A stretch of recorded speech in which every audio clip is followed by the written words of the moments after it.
Thank you. Good morning for the last couple minutes of it here. Thank you for being here with us. It's a pleasure having you here. It's a pleasure serving with the two of you. And Commissioner Kulleseid, thank you for your service over the years and really the great investment and attention to our park systems, and particularly right in the Finger Lakes region where I represent a good portion of that. We've done some great work. So thank you for that, and I wish you well in your future endeavors. So, Commissioner Ball, always a pleasure to work with you too. And just another point on the solar on farmlands, very big concern of mine. I'm seeing them pop up all over the place on farmland throughout the Southern Tier and Finger Lakes region. Very concerning. There's another project proposed right now that has very significant concerns. It's in the town of Tyre, Seneca County. It abuts the Montezuma Wildlife Refuge. It's a 675-acre project. A very, very significant portion of that is prime farmland.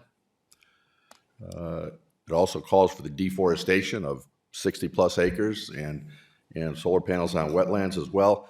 With all of these things together, the farmland, the impact on the National Wildlife Refuge, it's the Atlantic flyway for migratory birds that go through there. You know, do you feel in your role, you've talked about, you get input on this, that you're getting enough input on protection of farmland from these solar projects? And what specific proposals do you have? I don't really see anything in this budget that's specifically going to help us protect farmland. Well, thank you for that. It's good to see you again. With regards to solar, you know, the memorandum of understanding we've been able to achieve with NYSERDA and DEC about the siting of solar projects on farmland, and highlighting the need to avoid, to minimize, and to mitigate the impact on our top 4 tiers of soil and actively farmed land. So now Ag and Markets went to a sizable project. We are required to be notified of the project. DEC is notified. The Ag Farmland Preservation Program in that county is notified. And our advisory committee to agriculture is notified. We all look at it and we all evaluate it. We have the ability to mitigate. And what does that mean? That means like with DEC, if there's an acre of wetlands that's going to be displaced, then you need to create an acre of wetlands somewhere else.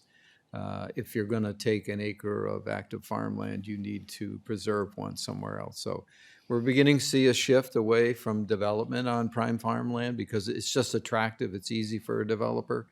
But those efforts are leading us to see a shift away from that.